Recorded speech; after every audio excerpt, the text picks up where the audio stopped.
Baik, selamat sore Bapak Ibu Saudaraku yang dikasihi dalam nama Tuhan Yesus. Shalom. Kau yang ada di rumah, shalom semuanya. Sehat-sehat semua dalam keadaan baik dan semua ada dalam perlindungan Tuhan. Baik, sebentar kita akan mulai ibadah online kita. Tetap di rumah. Saya percaya Tuhan hadir di atas semua keluarga kita sekalian. Kita akan menyembah Tuhan. Kita naikkan satu pujian, Engkau Tuhan yang Maha Tahu.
dimanapun mereka berada Tuhan. Karena hadirat-Mu tidak terikat dengan ruang dan waktu. Bapak, sebentar kami akan sharing satu dengan yang lain tentang kebenaran firman. Tuhan bimbing kami, beri kami hikmat secara khusus hamba-Mu yang akan menjadi sharing satu dengan yang lain Tuhan, menjadi sumber pengetahuan atas setiap keluarga yang sedang menyaksikan. Tuhan beri hikmat, pewahyuan, juga secara khusus buat jemaat Tuhan setiap keluarga yang sedang menyaksikan acara ini Tuhan. Beri hati seorang murid yang mau mendengar, melakukannya dalam kehidupan hari lepas hari. Di dalam satu nama Yesus Kristus kami pertaruhkan firman Tuhan ini ke dalam tangan kuat kuasa-Mu Tuhan. Kami berdoa, bersyukur dalam nama Yesus. Haleluya. Amin.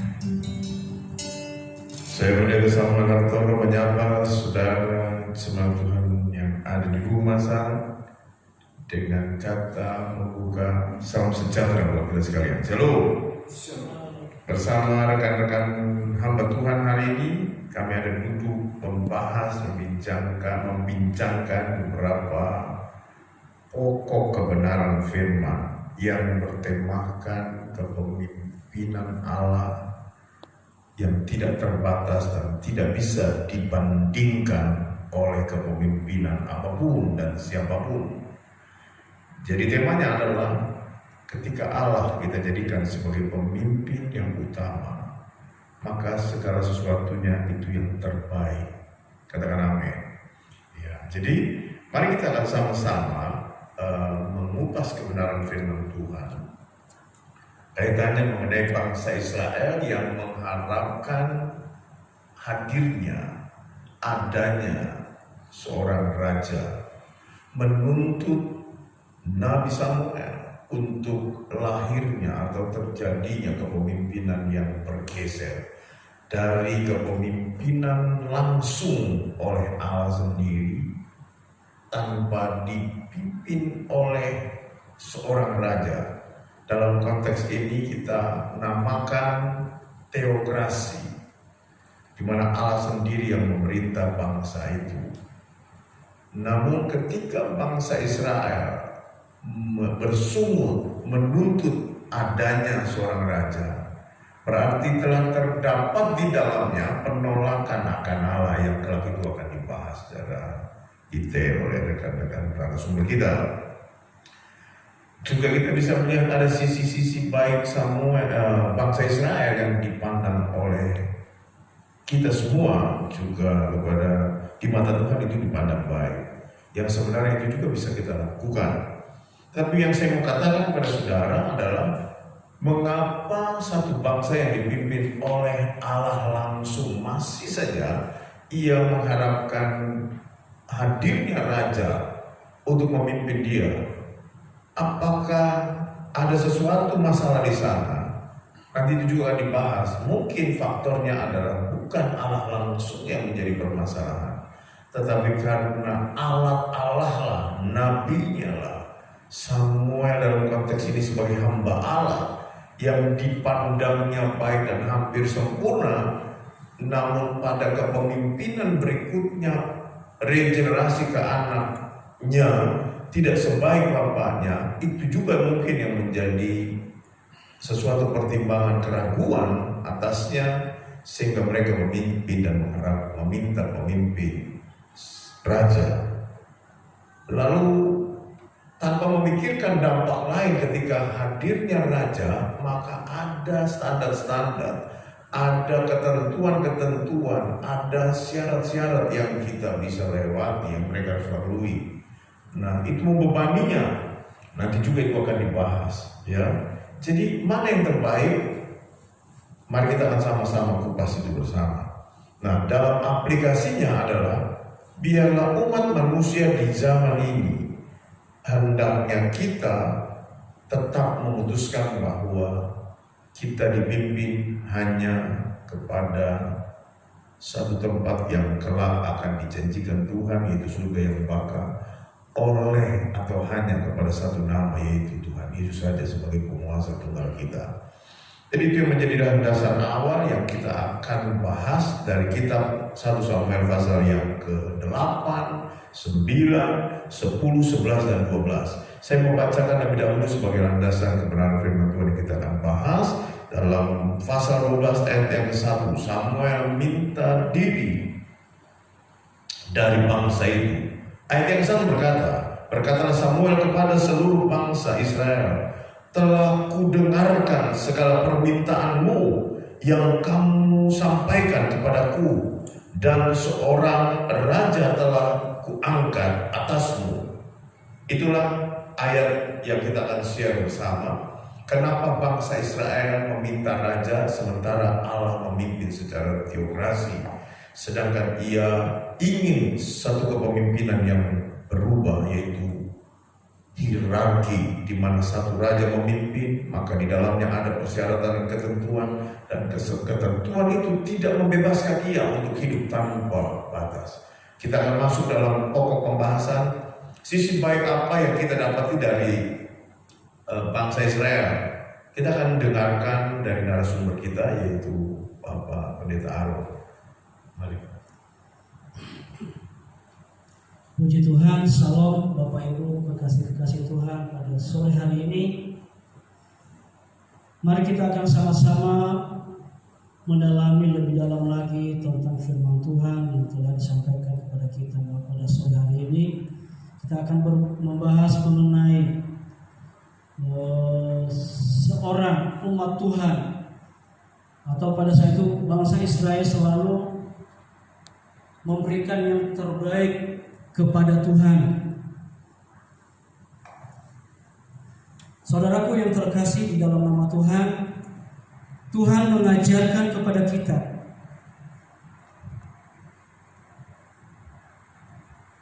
untuk kita mengasihi Tuhan dalam kehidupan kita. Dan lebih-lebih pada saat itu Saul diangkat menjadi pemimpin, menjadi raja pada masa itu di lingkungan bangsa Israel. Nah, saudaraku yang terkasih di dalam nama Tuhan, ketika Saul mau pergi kepada Samuel, ia bertanya kepada saudara-saudaranya pada saat itu, pada teman-temannya bahwa apa yang harus kita bawa kepada Samuel untuk kita mempersembahkan kepada orang itu, apa yang kita perlu bawa. Roti tidak ada lagi kepada kita. Yang ada di dalam 1 Samuel pasal 9 ayat 7 sampai ayat 8 saya akan bacakan saudaraku. Jawab Saul kepada bujangnya itu, tetapi kalau kita pergi, apakah yang kita bawa kepada orang itu?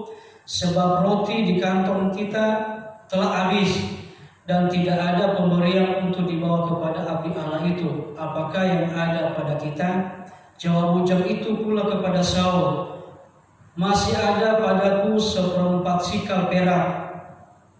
Itu dapat aku berikan kepada abdi Allah itu, maka ia akan memberitahukan kepada kita tentang perjalanan kita. Saudaraku, dari teks ini kita melihat bahwa umat Tuhan ketika mereka datang kepada hamba Tuhan, kepada hamba Allah, yaitu hamba Tuhan pada saat itu, yaitu Saul. Bangsa Israel itu kalau mereka mau menanyakan atau mereka datang kepada hamba Allah, itu mereka tidak datang dengan tangan hampa atau tangan kosong, tetapi mereka harus membawakan sesuatu kepada abdi Allah tersebut. Ya, mereka akan membawakan sesuatu kepada abdi Allah tersebut. Di situ firman Tuhan berkata, oh, masih ada padaku 1/4 sikal perak, itu dapat aku berikan kepada abdi Allah itu. Berarti umat Tuhan pada saat itu, yaitu Saul, mereka membawakan sebuah persembahan kepada kepada Samuel, sebagai bukti mereka menghargai abdi Allah. Nah, saudaraku yang terkasih, di zaman sekarang ini terbalik, ya. Terbalik, bahkan mundur saudaraku, tidak seperti umat Tuhan pada mulanya. Umat Tuhan pada mulanya ketika mereka datang kepada hamba Tuhan, kepada abdi Allah, selalu mereka datang dengan membawakan sesuatu, dengan tidak membawa dengan tangan kosong. Mereka membawakan sesuatu kepada hamba Allah, kepada hamba Tuhan. Tetapi saat ini saudaraku, banyak umat Tuhan yang tidak melakukan hal yang demikian, ya, tidak melakukan hal yang demikian. Mereka datang kepada Allah, ya, dengan biasa-biasa saja, dengan tidak membawakan apa-apa. Nah, ini saudaraku membawa kita untuk kita lebih lagi mengasihi atau menghormati yang namanya hamba Tuhan atau abdi Allah. Nah, saudaraku yang terkasih di dalam nama Tuhan, biarlah kita sebagai umat Tuhan, ketika kita datang kepada hamba Tuhan, biarlah kita memberikan yang terbaik, biarlah kita memberikan sebuah penghormatan yang terbaik kepada abdi Allah tersebut. Nah, itu yang Tuhan mau di dalam kehidupan kita. Nah, kenapa bangsa Israel menginginkan raja, padahal sudah ada Tuhan yang menjadi pemimpin dalam kehidupan mereka? Nah, ini saya akan serahkan kepada hamba-Nya Pak Yonan. Sebelum Pak Yonan sampaikan, kita tarik garis besarnya saja dan kesimpulan dari apa yang disampaikan oleh Pak Aron, bahwa sebenarnya pemberian yang diberikan oleh setiap orang adalah sesuatu hal yang baik. Nah, untuk memberikan persembahan dalam baiknya itu merupakan satu ritual tersendiri. Yang dibahas oleh Pak Aron tadi adalah di mana pemberian adalah satu penghormatan kepada Tuhan, memberikan kepada hamba-Nya. Itu menjadi satu yang sudah membudaya, sudah menjadi karakter, mendarah daging. Rasanya datang kepada hamba Tuhan dengan tangan hampa itu sesuatu yang mustahil. Nah, budaya itu yang sebenarnya sangat baik dan hendaknya itu bisa terus dilanjutkan, sehingga ketika ke depan kita melakukannya akan menjadi sesuatu yang lebih baik dan menyenangkan hati Tuhan. Sayangnya, kok tahu pemimpinnya bagus, kok masih meminta raja yang lain? meminta hadirnya Raja. Nah, kita akan lihat pandangan lain dari sisi Pak Yonatan akan menyampaikan itu. Terima kasih. Bapak Ibu dan Saudara, selamat sore, Shalom. Tadi sudah disampaikan bahwa bangsa Israel itu memiliki kebiasaan yang baik, yaitu yang pertama menghormati pemimpin. Cara menghormati Tuhan yang tidak kelihatan adalah dengan cara menghormati pemimpin yang kelihatan. Pada waktu itu adalah Samuel. Dan kasusnya hari ini adalah Saul sedang mencari keledai dan kemudian tidak ketemu, dan ini persoalan. Dan kemudian bujangnya bilang, di sini ada pelihat. Gitu ya, kalau kita baca dari pasal 9, 1 Samuel. Bapak Ibu Saudara, pemahamannya adalah ketika orang zaman itu ketika menghadapi kesulitan, kebaikan, hal yang baik, karakter yang baik adalah selain memberi yang terbaik, mereka juga selalu meminta petunjuk kepada pelihat, yaitu pada waktu adalah Nabi Samuel. Nabi Samuel adalah wakil daripada Allah di dunia.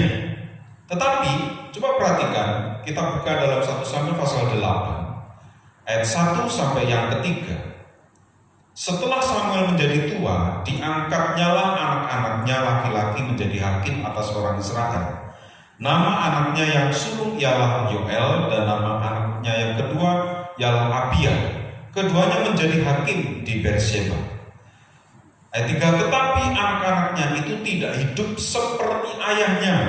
Mereka mengejar laba, menerima suap, dan memutarbalikkan keadilan. Kebiasaan yang baik bahwa mereka menghormati hamba Tuhan, mereka juga datang kepada Tuhan, tapi di dalam pasal 8 ini sebenarnya sudah terjadi degradasi atau penurunan kualitas daripada bangsa Israel sendiri. Sebenarnya diakibatkan dari apa?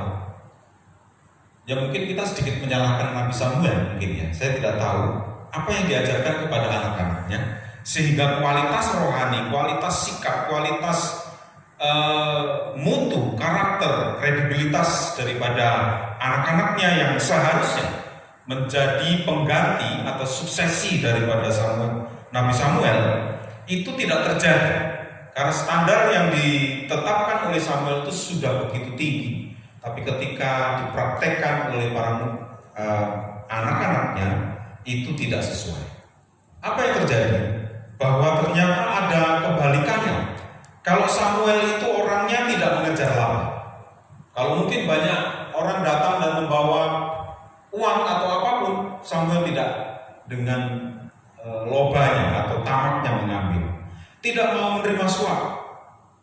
Situasinya ini dipraktekkan ketika salah satunya ketika setelah Saul menjadi raja, Saul itu gagal dan kemudian Saul ingin menyogok dia dengan apa saja yang dia dapatkan dari rampasan-rampasan perang. Tapi Samuel tidak ambil dari suap itu. Dan kejujuran yang penting, tidak memutarbalikkan keadilan. Tetapi yang terjadi dari anak-anaknya. Kenapa terjadi? Saya rasa bahwa kita harus tahu bahwa seorang nabi adalah manusia biasa, pasti tidak sempurna. Dan kemudian yang kedua,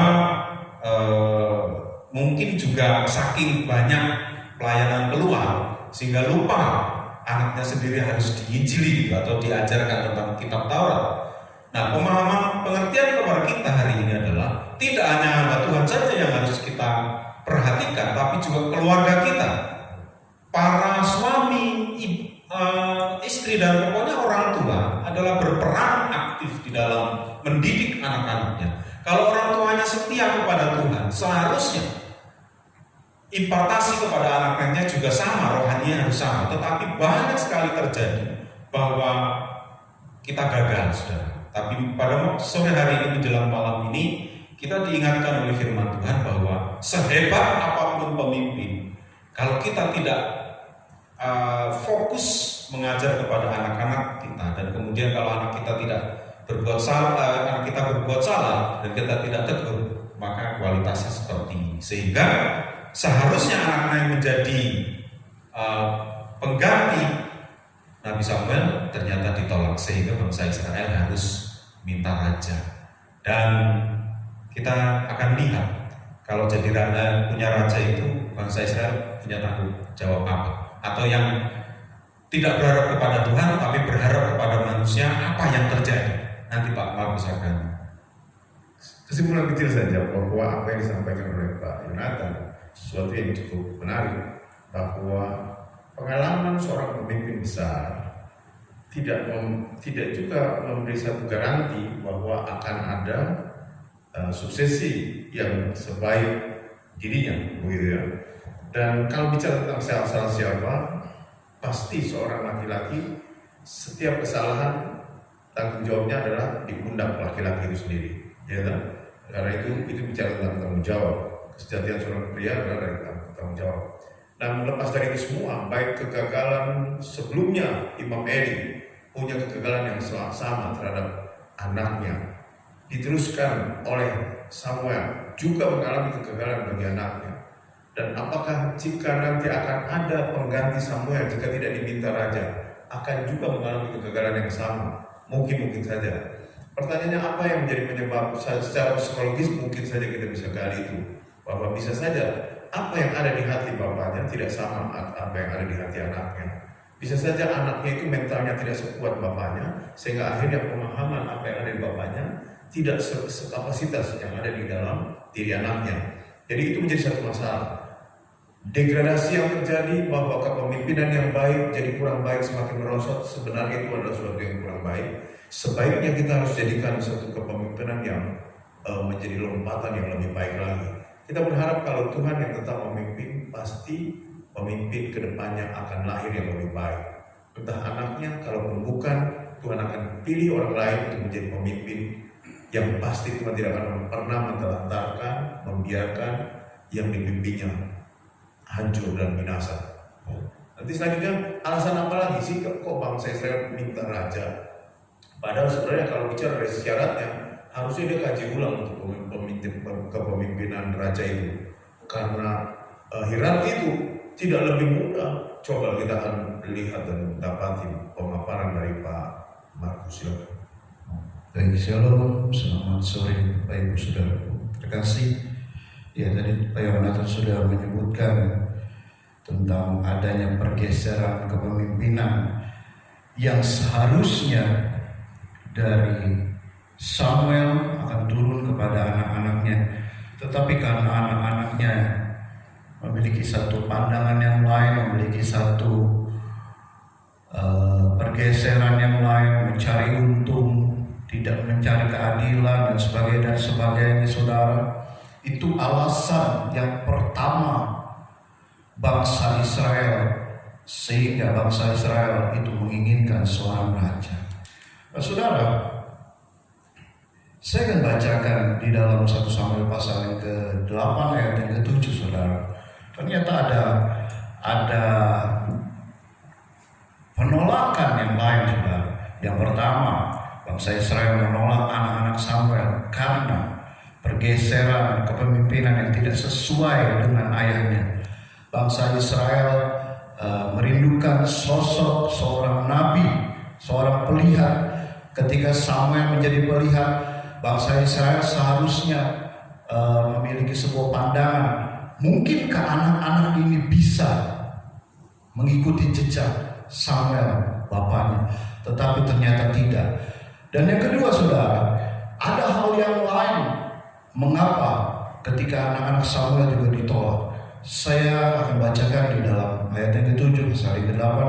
Tuhan berfirman kepada Samuel, dengarkanlah perkataan bangsa itu.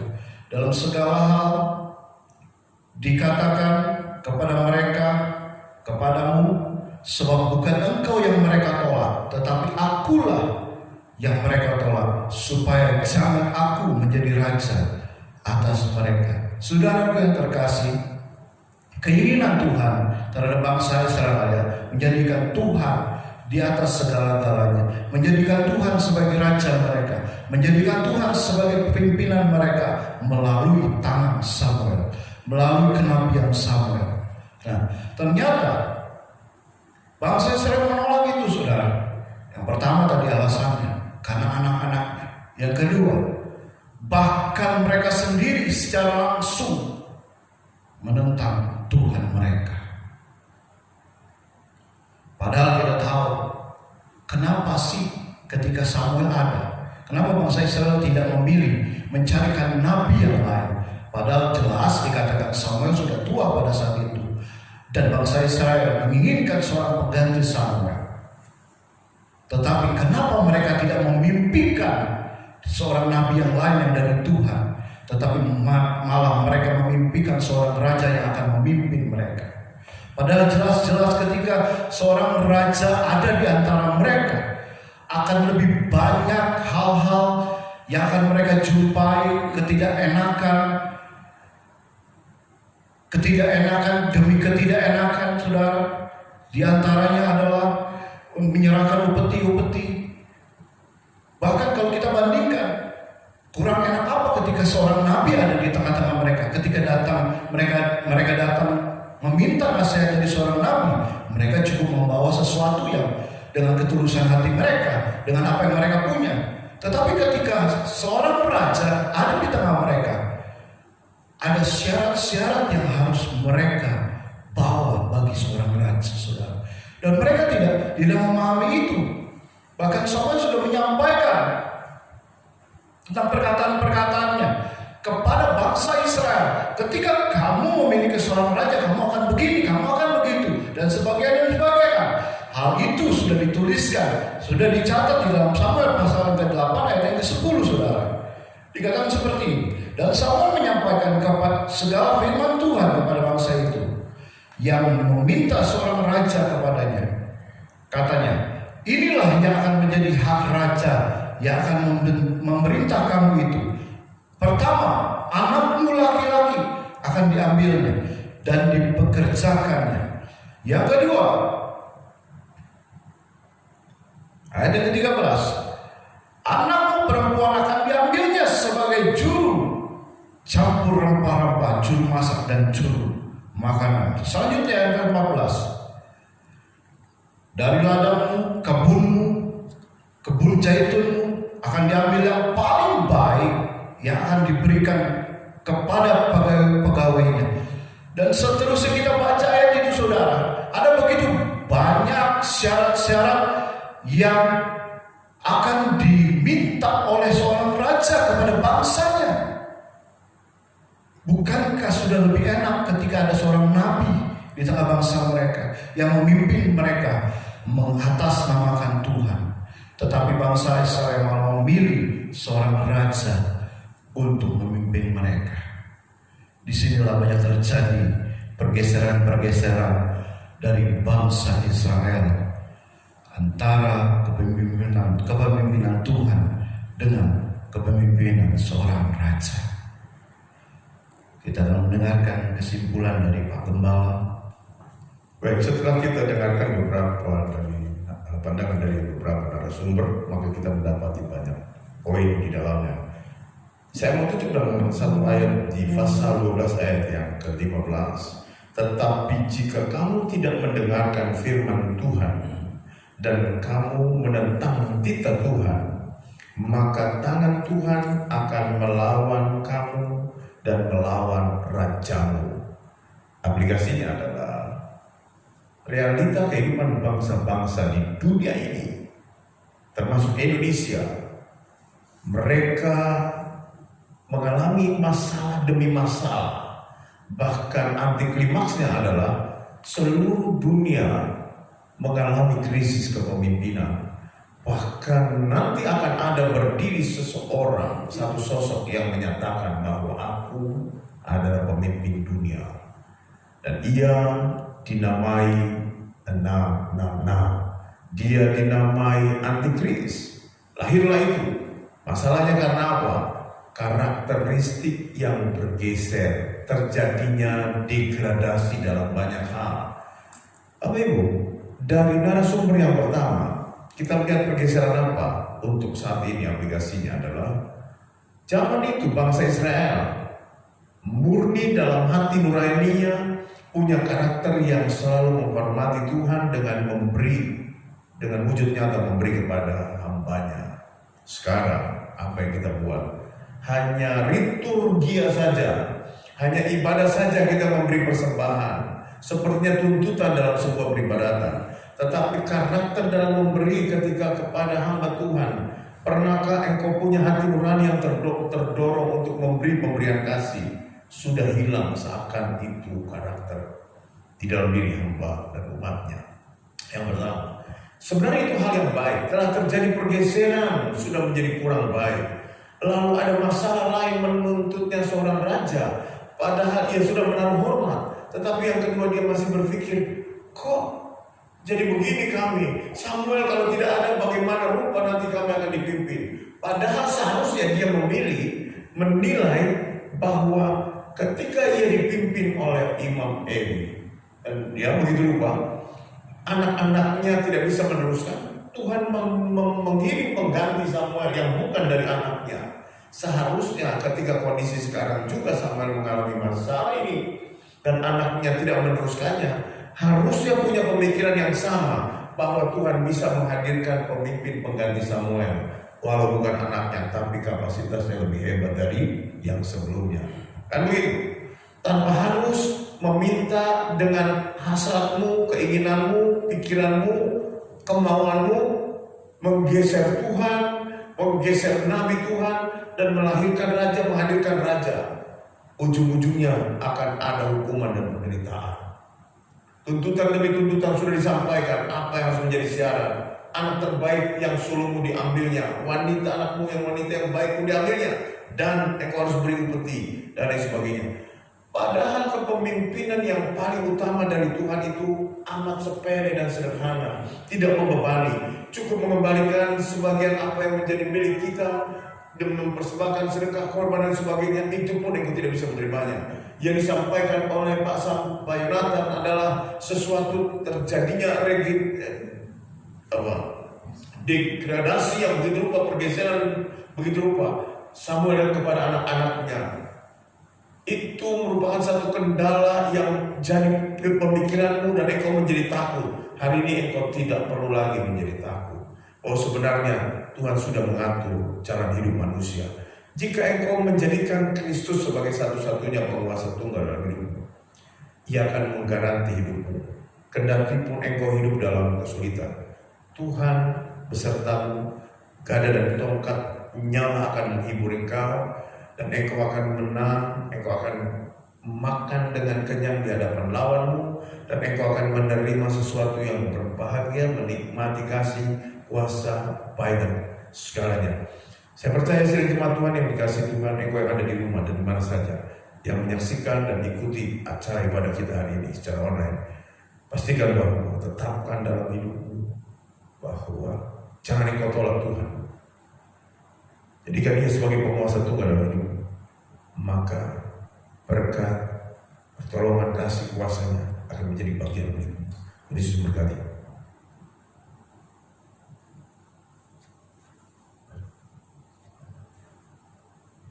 Kita berdoa. Kami berdoa untuk kebenaran firman, untuk jemaat-Mu secara khusus. Biarlah taruh hati kami sebagai hati yang mengimani akan Engkau, yang tidak akan pernah menuntut kami kepada hal yang buruk dan kebinasaan. Karena Engkau adalah Allah kami satu-satunya yang tunggal, dan Engkau adalah satu-satunya penguasa tunggal dalam hidup kami. Ampuni jika kami salah. Kami telah terjadi mengalami pergeseran, degradasi, baik iman, kepercayaan kami terhadap Engkau. Kami meragukan akan pimpinan Allah. Hari ini kami diyakinkan lagi bahwa Tuhan tidak pernah merancang yang buruk. Tuhan menaruh damai sejahtera, Tuhan memberikan keselamatan, Tuhan menuntut, Tuhan membela, Tuhan menyertai. Kami terima berkat firman di dalam nama Yesus Kristus. Haleluya. Amin. Baik, kita sudah diberkati oleh firman Tuhan. Tetap saya ingatkan, kepemimpinan yang terbaik adalah di dalam Tuhan. Di luar Tuhan ada banyak hal-hal yang menuntut, tapi di dalam Tuhan Dialah yang memimpin engkau kepada padang rumput yang hijau, mata air yang tenang. kepada kemenangan demi kemenangan. Baik, sebentar kita akan memberikan persembahan kita. Kita berdoa untuk itu. Kita berdoa, kami bersyukur buat firman Tuhan yang sudah kami dengar pada sore menjelang malam ini Tuhan. Kalau kami boleh berada di bawah kepemimpinan, dan di sanalah kami mendapatkan ketenangan sejati. Tidak ada yang mengusik kami. Ada padang rumput yang hijau, ada matahari yang terang, ada kedamaian sejati. Karenanya Bapa, berkat atas kami sekalian, baik yang ada di gereja ini maupun yang ada di rumah. Sebentar kami akan mengembalikan berkat yang Tuhan sudah beri atas kami. Mari Tuhan berkati setiap tangan yang memberi. Kau pakai menjadi alat dalam kemuliaan. Apapun yang kami beri, dan segala ketulusan hati kami Tuhan, berkiranya untuk membesarkan kerajaan di muka bumi. Dalam nama Yesus, bersedia memberi pekerjaan. Amin.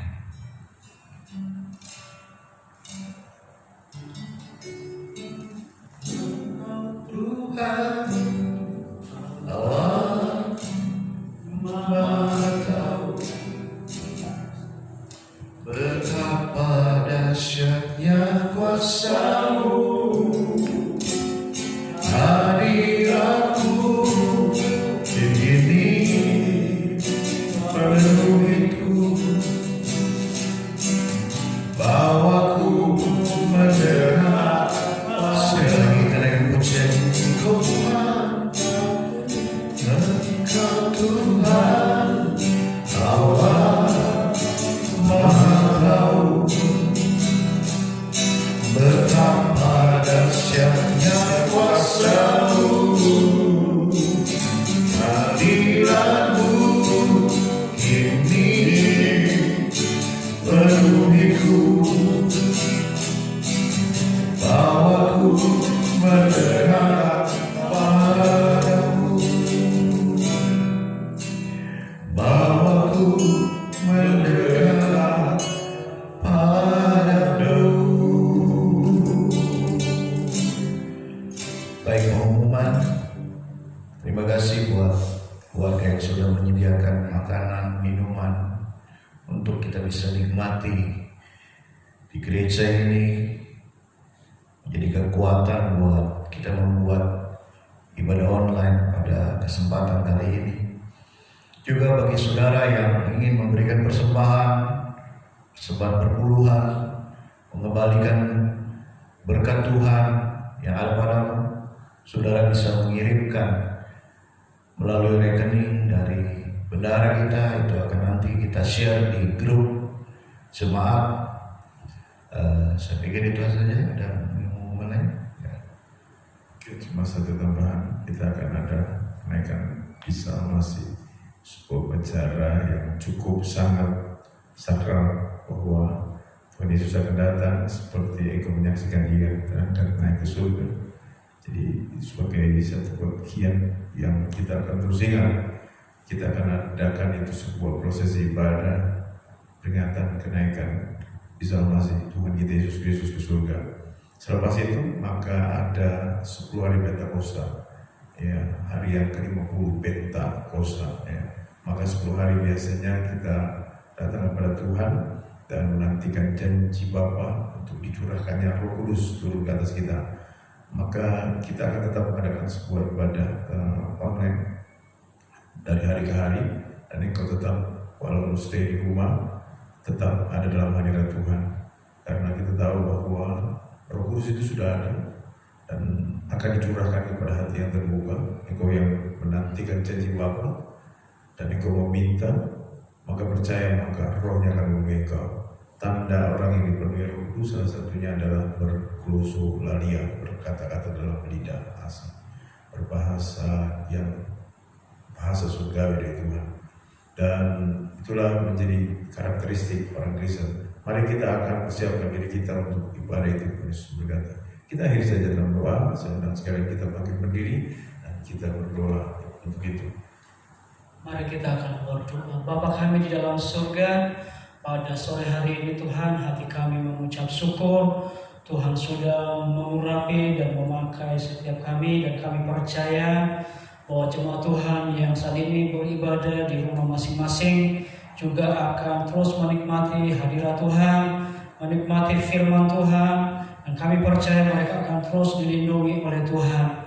Bapa di dalam surga, pada sore hari ini kami akan terus menaikkan doa kami di hadapan Tuhan. Terus Engkau memberkati gereja-Mu di tempat ini. Kau tolong Tuhan apa yang menjadi pergumulan gereja Tuhan di tempat ini. Kami percaya bahwa gereja ini akan terus menjadi berkat, menjadi terang bagi lingkungan yang ada di sekitar ini Tuhan. Dan lewat keberadaan gereja Tuhan di tempat ini banyak jiwa-jiwa dibenarkan, sehingga gereja-Mu di tempat ini dipenuhi dengan jiwa-jiwa baru. Semua jemaat-jemaat Tuhan diberkati Tuhan dalam segala usaha pekerjaan, usaha mereka. Kami percaya bahwa Tuhan turut campur tangan memberkati dengan berlimpah-limpah. Mereka yang menghadapi berbagai kesulitan, berbagai masalah, bahkan mengalami sakit, kami berdoa Tuhan, jemaat Tuhan yang saat ini mengalami sakit, sembuhkan dengan kuasa darah-Mu, jamah dengan kuasa-Mu Tuhan, sehingga mereka sembuh dan pulih di dalam nama Tuhan Yesus Kristus. Terima kasih Bapa di dalam surga. Semua hamba-hamba Tuhan, gembala sidang kami terus serahkan ke dalam tangan Tuhan. Engkau mengurapi dan memakai dengan luar biasa. Semua staf dan juga majelis gereja-Mu di tempat ini Engkau urapi dan Engkau pakai terus dengan heran. Kami serahkan bangsa dan negara kami ke dalam tangan Tuhan. Virus corona pasti akan berlalu. Kami percaya bahwa Indonesia akan menang atas virus corona, karena Tuhan Yesus telah turun tangan atas bangsa Indonesia. Kami berdoa buat mereka yang saat ini masih terbaring di rumah sakit, bahkan di tempat-tempat lain. Tuhan melawat setiap tangan-tangan dokter. Tuhan menjamah dan menguduskan sehingga orang-orang yang mengalami penderitaan virus tersebut mereka akan sembuh dan pulih di dalam nama Tuhan Yesus. Indonesia dimenangkan buat Tuhan lewat wabah ini. Mereka orang-orang yang ada di Indonesia, masyarakat Indonesia akan dicelipkan hati mereka dan akan mereka melihat bahwa Engkaulah Yesus sebagai Tuhan dan Juru Selamat dalam kehidupan mereka. Berkati pemimpin negara kami, mulai dari presiden hingga sampai pemimpin yang terendah, kami taruh ke dalam tangan Tuhan. Terpujilah nama Bapa di dalam surga. Sebentar lagi kami akan menerima berkat dari Tuhan lewat hamba-Mu dalam nama Yesus. Haleluya. Kami yang melayani Tuhan dalam pelayanan online ini, yang hadir hari ini, bahkan sidang jemaat-Mu masing-masing yang ada di rumah, kami akan pastikan terima berkat dari Tuhan dalam ibadah hari ini. Terima berkat kasih karunia-Nya Bapa, cinta kasih Tuhan kita Yesus Kristus serta persekutuan Roh Kudus menyertai kita mulai saat malam itu hingga Maranatha Tuhan Yesus datang kali kedua menjemput kita mengudusnya. Dalam nama Yesus Kristus kami berdoa. Saya katakan Amin. Berkati jangan lupa kita akan tetap berkumpul kembali dalam suatu ibadah online di rumah, dan biarlah Tuhan berkati untuk ibadah kenaikan Isa Masih maupun ibadah sebuah Pentakosta dan ibadah lainnya sampai semua kembali stabil ya. Tuhan Yesus berkati. Shalom.